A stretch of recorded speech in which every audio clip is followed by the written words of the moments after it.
Transmission fluid should be red, not brown or black. It should not have all them particles in there. The underside of the transmission should not look like that. And then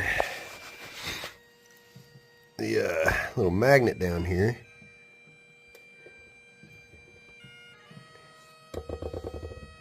should not come out with that. It's all metal shavings. There's all that metal in there. That's a good sign of a fucked transmission.